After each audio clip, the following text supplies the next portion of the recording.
সবচাইতে সুমধুর ধ্বনি হচ্ছে আজান। একদম ফজরের আজানের সাথে সাথে সুন্দর একটি ভিডিও নিয়ে চলে আসছে আপনাদের মাঝে। প্রিয় বন্ধুরা, প্রিয় ভাইরা, এই আজকে পবিত্র মাহে রমজানের তৃতীয় দিন, তৃতীয় রোজা। তৃতীয় দিনে ফজরের আজানের সাথে সাথে সুন্দর একটি ভিডিও নিয়ে চলে আসছি। আজকে 21শে ফেব্রুয়ারি, এই আন্তর্জাতিক মাতৃভাষা দিবস।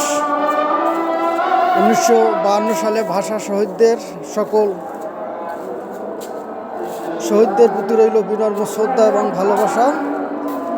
মহান আল্লাহ তাআলা তাদেরকে সকলকে শহীদ মর্যাদা দান করুক, যাদের আত্মত্যাগের বিনিময়ে এই আমরা একটি স্বাধীন সোনার বাংলাদেশ পেয়েছি।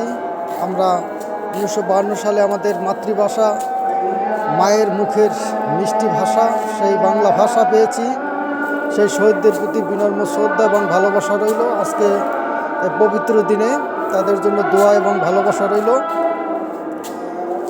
এই আজানের সাথে সাথে সুন্দর একটি ভিডিও নিয়ে চলে আসছি আপনাদের মাঝে। প্রিয় বন্ধুরা, প্রিয় ভাইরা, যদি ভালো লেগে থাকে সবাই একটু বেশি বেশি করে কমেন্ট করে যাবেন এবং অন্যর কমেন্টে লাভ রেট দিয়ে যাবেন।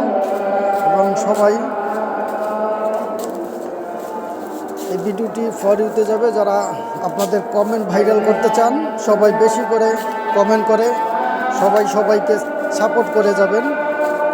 আপনাদের সকলের জন্য আজকে এই পবিত্র দিনে এবং এই আন্তর্জাতিক মাতৃভাষা দিবসে সকলের জন্য নিঃস্বার্থ দোয়া এবং ভালোবাসা রইল। সেই সাথে 1952 সালে সকল ভাষা শহীদদের প্রতি বিনম্র শ্রদ্ধা এবং ভালোবাসা রইল। আমার ভাইয়ের রক্তে রাঙানো 21শে ফেব্রুয়ারি আমি কি ভুলিতে পারি। দেশের মানুষ, এই জাতি সারা জীবন যেন মহান মুক্তিযুদ্ধের চেতনায় উজ্জীবিত হয়ে সকল শহীদদেরকে, সকল মুক্তিযোদ্ধাদেরকে সারা জীবন শ্রদ্ধার সাথে স্মরণ করে এবং ভালোবাসে, এই কামনাই করি। সবাই ভালো থাকবেন, সুস্থ থাকবেন। সকলকে জানাচ্ছি সুন্দর একটি শুভ সকালের শুভেচ্ছা। সকলকে জানাচ্ছি পবিত্র মাহে রমজানের তৃতীয় দিনের রমজানুল মোবারকের শুভেচ্ছা।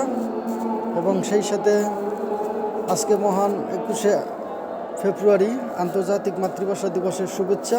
সবাই ভালো থাকবেন, সুস্থ থাকবেন। সকলকে জানাচ্ছি আবারও এই পবিত্র মাহে রমজানের তৃতীয় দিনের শুভেচ্ছা, আন্তর্জাতিক মাতৃভাষা দিবসের শুভেচ্ছা এবং শুভ সকালের শুভেচ্ছা। সবাই এই পবিত্র মাহে রমজান মাসে সবাই বেশি বেশি করে ইবাদত পালন করবেন, সবাই রোজা রাখবেন, নামাজ পড়বেন, সবাইকে ভালোবাসবেন।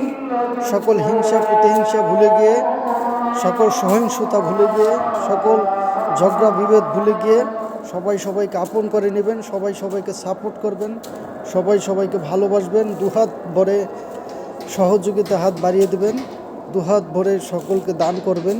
এই পবিত্র মাসে যারা বেশি বেশি দান করবেন, মহান আল্লাহ তাআলা তাদের সকলের দানকে কবুল করবে এবং সকলকে বরকত বাড়িয়ে দেবে। তাই বেশি বেশি সবাই দান করবেন। সবাই ভালো থাকবেন, সুস্থ থাকবেন। আল্লাহ হাফেজ।